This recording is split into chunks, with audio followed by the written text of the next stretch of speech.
प्यारे बच्चों, नमस्कार। एजुकेशन स्कूल परिवार में आपका स्वागत है। आज हम मैथ के प्रैक्टिस सेट शुरू करेंगे। प्रत्येक सेट में 20 क्वेश्चन होंगे। ये question UP police, Bihar police, Haryana police, RPF, Agniveer या आप कोई अन्य एग्जाम की तैयारी कर रहे हैं, सभी के लिए महत्वपूर्ण होंगे। क्वेश्चन नंबर 1 देखो। एक दुकानदार किसी वस्तु के अंकित मूल्य पर 12% की छूट देता है। यदि वस्तु का विक्रय मूल्य 13,200 रुपये है तो वस्तु का अंकित मूल्य क्या है? वे कितनी छूट देता है? 12%। अंकित मूल्य अपने आप में 100% होता है भाई, यानी मार्केट प्राइस अपने आप में 100% होता है। उस पर 12% छूट दे देंगे, यानी 12% कम कर देंगे। तो 100 में से 12 कम कर दो, कितना आ जाएगा? 88%। 88% को हम क्या लिखेंगे कैंसिल करके? 22/25 डिस्काउंट दे दिया। उसके बाद विक्रय मूल्य कितना है? 13,200 रुपये। इसके बराबर रख दो 13,200 रुपये। अब इसको हम हल कर देंगे। 22 से कैंसिल करेंगे, 6 बार में 132, 2 जीरो लगाओ। अब 25 उस साइड जाएगा तो गुणा में, तो मार्केट प्राइस यानी अंकित मूल्य कितना आ जाएगा? 25 गुणा 6 150, 2 जीरो लगा दो। यानी उसका अंकित मूल्य कितना था? 15,000 रुपये। ऑप्शन सी हो जाएगा। Question number 2। अमृत भगत की अपेक्षा 3 गुना अच्छा काम करता है, इसलिए अमृत एक काम को भगत की तुलना में 50 दिन कम में पूरा करने में सक्षम है। वह समय ज्ञात कीजिए। समय किसमें? दिनों में बताना हुई, जिसमें वे एक साथ मिलकर उस कार्य को पूरा कर सकते हैं। देखो कौन कौन है? अमृत और भगत। ए से अमृत को लिख देंगे और बी से भगत को लिख देंगे। ठीक है, यानी एफिशिएंसी के बारे में बता रखा, अभी कार्य क्षमता के बारे में क्या बता रखा है? देखो, अमृत भगत की अपेक्षा 3 गुना अच्छा काम करता है। यानी भगत से 3 गुना अच्छा काम कौन करता है? अमृत। यानी भगत 1 यूनिट कार्य करता है तो अमृत कितना करेगा? देखो, अमृत भगत की अपेक्षा 3 गुना, यानी ये अमृत करेगा 3 यूनिट कार्य। इनकी कार्य क्षमता का अनुपात आ गया। समय क्या हो जाएगा? इसका विपरीत हो जाएगा, क्योंकि कार्य सेम है ना। कार्य सेम है तो लिए गए समय का अनुपात यानी टाइम का रेशियो क्या हो जाएगा? इसका विपरीत हो जाएगा। यानी 1 यूनिट लेगा समय तो ये 3। अमृत 1 समय लेगा, 1 दिन लेगा तो ये 3 दिन। ये 1 घंटा लेता समय तो ये 3 घंटा, बराबर है। ठीक है, क्या बता रखा? इसलिए अमृत एक काम को भगत की तुलना में 50 दिन कम समय में पूरा करने में सक्षम है। यहां देखो भाई, यहां अंतर कितना? समय का 2 यूनिट का। भाई ये 3 यूनिट लेता समय, ये 1 यूनिट। अंतर कितना है? 2 यूनिट। और क्वेश्चन में क्या बता रखा है? 2 यूनिट की वैल्यू 50 दिन। तो 1 यूनिट की वैल्यू क्या आ जाएगी? 1 यूनिट की वैल्यू निकालेंगे तो 25 दिन। अब पूछा क्या है? दोनों मिलकर कितने समय में पूरा करेंगे? तो ये करेगा, देखो 1 यूनिट की वैल्यू 25, तो ये करेगा 25 दिन में, ये करेगा 75 दिन में। कुल काम निकाल लो, कुल काम कितना हो जाएगा? तो ये देखो, ये 25 दिन में करेगा अमृत, क्योंकि 1 यूनिट की वैल्यू 25, और 1 दिन में काम कितना करता है? 3 यूनिट। तो कुल कार्य कितना हो जाएगा? 25 गुणा 3 75 यूनिट। पूछा क्या? दोनों मिलकर। तो दोनों मिलकर 1 दिन में देखो 3 और 1 4 यूनिट कार्य करेंगे। 4 से भाग दे दो, 18 बार में भाग जाए, 18 चुके 72, बचेगा 3/4। दोनों मिलकर करेंगे उसको 18 से 3/4 दिन में। Option B. क्वेश्चन नंबर 3 देखो। 2 उम्मीदवारों के बीच एक चुनाव में 75% मत प्राप्त करने वाला व्यक्ति 520 मतों के बहुमत से निर्वाचित होता है। डाले गए मतों की कुल संख्या कितनी है? देखो, 2 उम्मीदवार हैं एक चुनाव में, ठीक है। 75% मत प्राप्त करने वाला व्यक्ति जीतता है कितने मतों से? 520 से। मत अपने आप में 100% है, जितने भी मत थे। एक को 75% मिले हैं तो दूसरे को कितने मिले? फिर 25%, की 2 ही उम्मीदवार हैं। इनका अंतर देखो कितना हो जाएगा भाई, अंतर इनका 50%, प्रतिशत में अंतर 50 ही है ना। और इसमें क्या बता रखा है, कितने बहुमत से निर्वाचित होता है, 520 से। इसका मतलब ये हुआ कि 50% की वैल्यू ही क्या है, 520। 1% की निकालेंगे तो 50 से भाग दे दो। पूछा क्या गया है, डाले गए मतों की कुल संख्या कितनी है। तो अपने आप में 100% थे तो गुणा में 100 कर दो।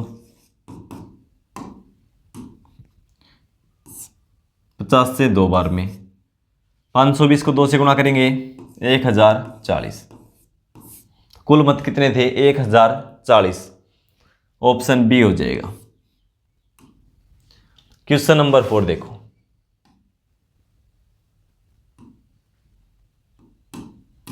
एक दुकानदार अपने माल पर क्रय मूल्य से 20% अधिक मूल्य अंकित करता है, लेकिन अपने ग्राहकों से चालाकी करने के लिए वह अंकित मूल्य पर 10% की छूट प्रदान करता है और एक दोषपूर्ण वजन का भी उपयोग करता है जिसका वजन 1 किलोग्राम के लिए 800 ग्राम होता है। उसका कुल लाभ प्रतिशत ज्ञात कीजिए। मैं देखो, सीपी, एसपी और एमपी। सीपी यानी कॉस्ट प्राइस, ये सेलिंग प्राइस, और ये मार्केट प्राइस यानी अंकित मूल्य। तो हम इसका क्रय मूल्य मान लेते हैं भाई। क्रय मूल्य यानी कॉस्ट प्राइस हमने इसका मान लिया, कितना, 100। और जो इसके ऊपर मार्क यानी अंकित करेगा मूल्य, वो कितना करेगा, 20% अधिक। तो इसका 20% निकालेंगे तो कितना आएगा, 20। 100 में 20 जोड़ेंगे तो 120, यानी इसका मूल्य लिखेगा 120। 100 की वस्तु पे 20% बढ़ाकर लिखेगा तो मूल्य हो जाएगा उसका 120। फिर क्या करेगा, इस पे 10% की छूट देगा। छूट किस पे मिलेगी, अंकित मूल्य पे। तो इस पे हम 10% कम कर देंगे। 120 का 10% निकालेंगे कितना आएगा, 12, यानी 12 रुपये कम कर देगा। तो इसकी वैल्यू कितनी हो जाएगी, 120 में से 12 घटाएंगे तो 108 रुपये में उसको बेच देगा। लेकिन इतना ही नहीं, आगे क्या बोल रखा है कि वो एक दोषपूर्ण वजन का भी उपयोग करता है। क्या है दोषपूर्ण वजन, भाई कोई ग्राहक 1 किलोग्राम वस्तु लेगा तो उसको 800 ग्राम ही देगा वो, ठीक है। तो ये उसको बेनिफिट होगा 200 ग्राम का यहाँ पे। तो देखो अब 100 रुपये में वस्तु खरीदी उसने, मान लो 1 किलोग्राम 100 में खरीदी, 108 में बेच रहा है। लेकिन 108 में 1 किलोग्राम नहीं भाई, 800 ग्राम ही बेचता है, ठीक है। ये 800 ग्राम का मूल्य है, विक्रय मूल्य। 1 ग्राम का निकालेंगे तो 108 को 800 से भाग दे दो, 800 ग्राम ही देगा ना। 800 ग्राम का मूल्य ये है। हमें निकालना है 1000 ग्राम का, 1 किलोग्राम का। 1000 से गुणा कर दो, 2 जीरो से 2 जीरो हटा दो, 8 से कैंसिल करेंगे, 8 से कैंसिल नहीं होगा, नहीं तो ये कर लो, 5 और 4 से कैंसिल ही हो जाएगा, 27। 27 गुना 5 135, यानी 1 किलोग्राम वो इस हिसाब से कितने में बेचेगा, 135 में। क्यों 108 रुपये में तो 800 ग्राम ही बेचेगा, ठीक है। 1 किलोग्राम बेचेगा 135 में, और खरीदा कितने में था, 100 में। कितना लाभ हुआ, 35 रुपये का। किस पे, 100 पे। तो इसी को प्रतिशत लगा दो। तो कुल लाभ कितना प्राप्त किया उसने, 35%। क्वेश्चन नंबर 5 देखो, यदि L अनुपात M 2:7, M अनुपात N 3:4 और N अनुपात K 14:5 है, तो L अनुपात M अनुपात N अनुपात K का मान क्या होगा। हमें निकालना भाई L अनुपात M अनुपात N अनुपात K।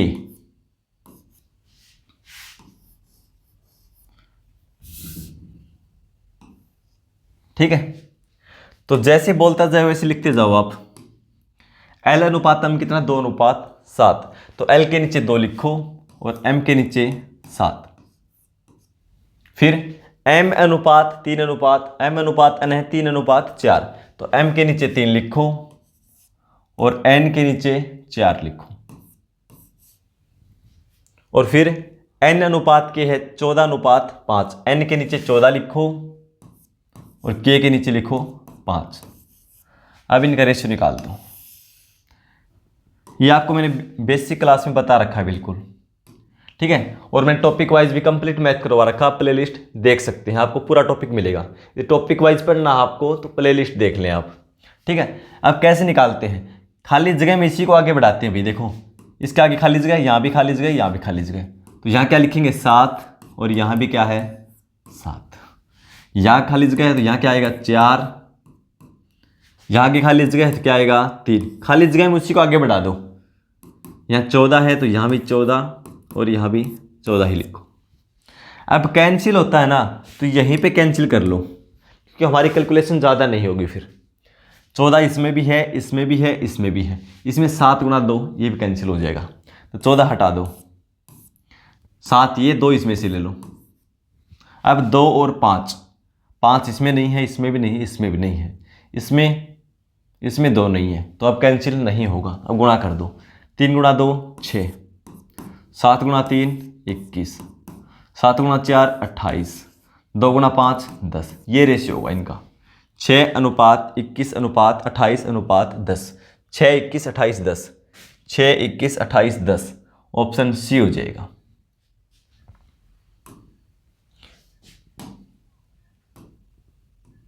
क्वेश्चन नंबर 6 देखो, शांत जल में एक नाव की चाल धारा की विपरीत दिशा में उसकी चाल से 50% अधिक है।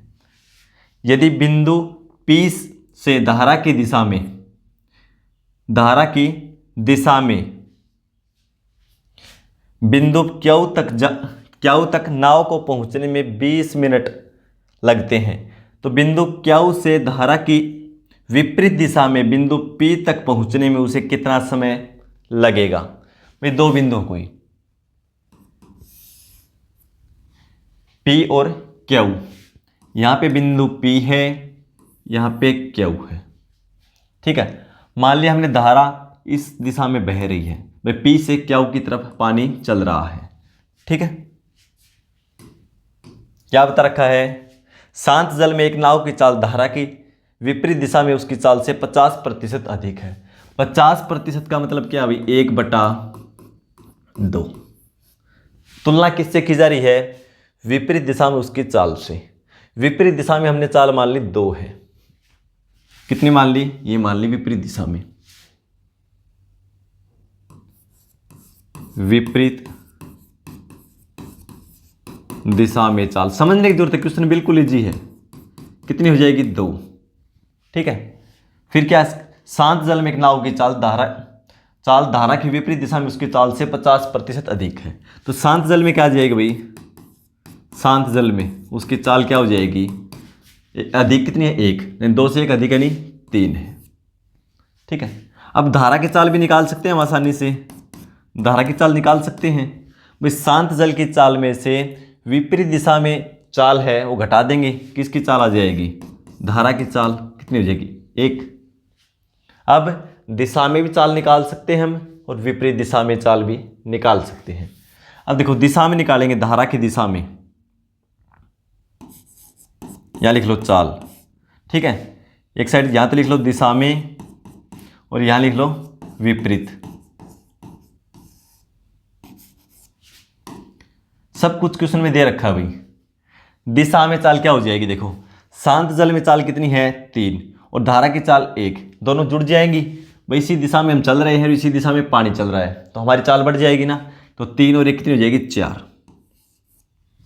विपरीत देखो, विपरीत है ही हमारे पास 2, या ऐसे भी निकाल सकते हैं, शांत जल में 3 है, 3 में से 1 घट जाएगी 2, क्योंकि लेकिन हमने पहले ही निकाल रखा है, ठीक है 2। इनका रेशियो कर दो भाई, यही कर दो, 2 से 2 1। चाल का रेशियो निकाल लिया हमने, दिशा का और विपरीत दिशा का।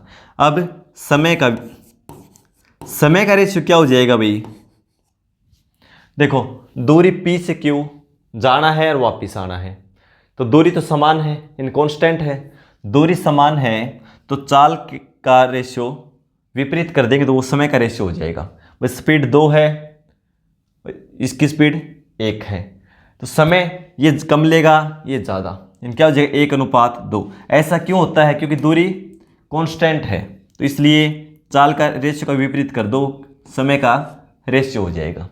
ठीक है, क्योंकि दिशा में जाएंगे तो क्या होगा, समय कम लगेगा क्योंकि स्पीड ज़्यादा है, विपरीत आएंगे तो स्पीड कम है तो समय ज़्यादा लगेगा। अब देखो समय का रेशियो हमने निकाल लिया।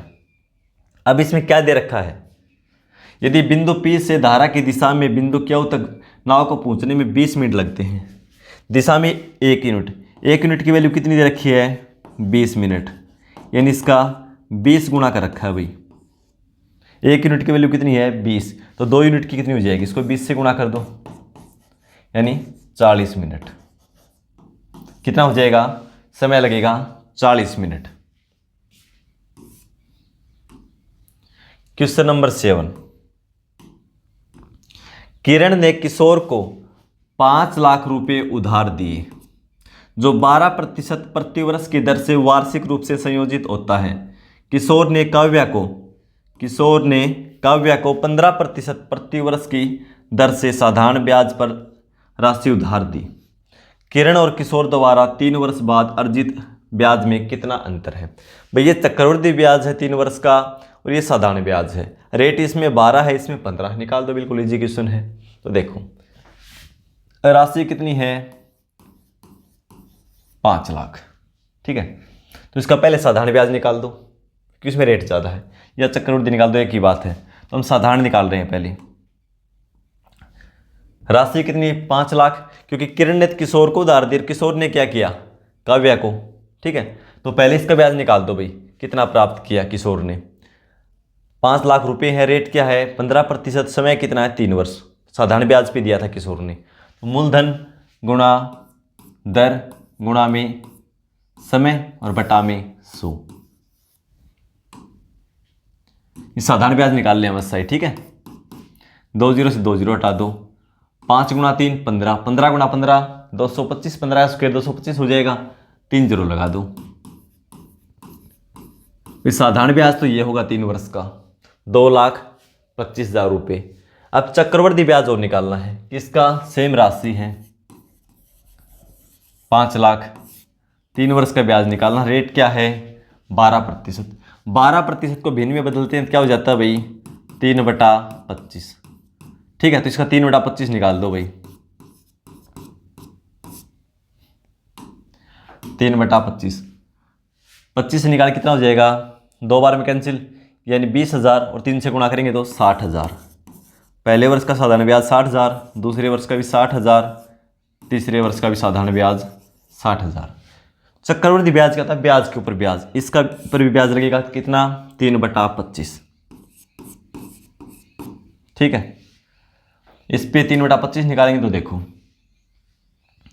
ये हो जाएगा, 3 से गुणा कर दो, पहले 180 को 25 से भाग दे देंगे, कितनी बार में जाएगा 7 बार में 175 बचेगा 5, 2 बार में 50, 2 0 लगा दो, तो 7,200 ब्याज यहाँ लगेगा इसका, तीसरे वर्ष में भी इतना ही लगेगा 7,200।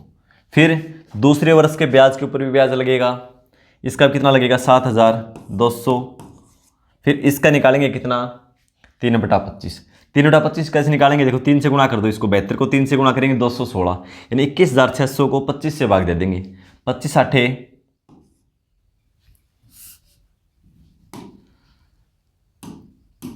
8 बार में 200 बचेगा 16, हो जाएगा 160, 25 6 बार में 150 बचेगा 10, 4 बार में 100, ठीक है। अब ये सभी जोड़ देंगे क्या आ जाएगा, चक्रवृद्धि ब्याज 3 वर्ष का, ये क्या था साधारण ब्याज, दोनों का अंतर करना है।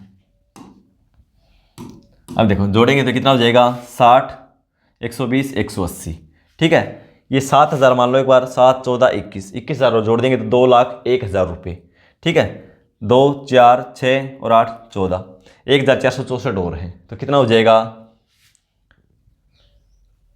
2,02,464, ठीक है। सभी को इनको जोड़ देंगे तो कितना आ जाएगा 2,02,464, ठीक है भाई। 180 ये हो गया था, 21,000 ये जोड़ दिया मैंने, 2,01,000 और 1,000 2 4 6 600 और 800 1,464, 1,464 ये था, ठीक है, तो सभी जोड़ दिया 2,02,464। अंतर करना है दोनों का, तो दोनों का अंतर कर दो। 2 लाख से 2 लाख कैंसिल हो जाना है। 25,000 में से 2,000 घटाएंगे 23,000। 23,000 में से 464 घटाएंगे तो कितना आएगा? 22,536। ठीक है, ये अंतर आएगा 22,536। ऑप्शन डी हो जाएगा। क्वेश्चन नंबर 8 देखो, 7 छात्रों द्वारा प्राप्त अंक 70, 85, 95, 86, 74, 83, 67 है। उनके द्वारा प्राप्त औसत अंक क्या है? सभी को जोड़ के और 7 से भाग दे दो, क्योंकि कुल कितने हैं छात्र? 7। तो जोड़ दो इनको, कितना? 70 plus 85 plus 95 plus 86 plus 74 plus 83 plus 67। ज़्यादा क्वेश्चन को पजल मत बनाओ, आसान क्वेश्चन है तो आसान ही रहने दो भाई, जोड़ना कोई मुश्किल काम नहीं है। 7 ही तो है, जोड़ दो। 7 3 10, 14 6 20, 5 25 30, 3 6 और 8 14 और 7 21 और 8 29, 9 38 और 8 46, 46 और 7 53, 53 और 3 56। कितना हो गया? 560। किससे भाग दे दो? 7 से। कितना आ जाएगा? औसत प्राप्तांक 80। ऑप्शन बी हो जाएगा। Question number 9,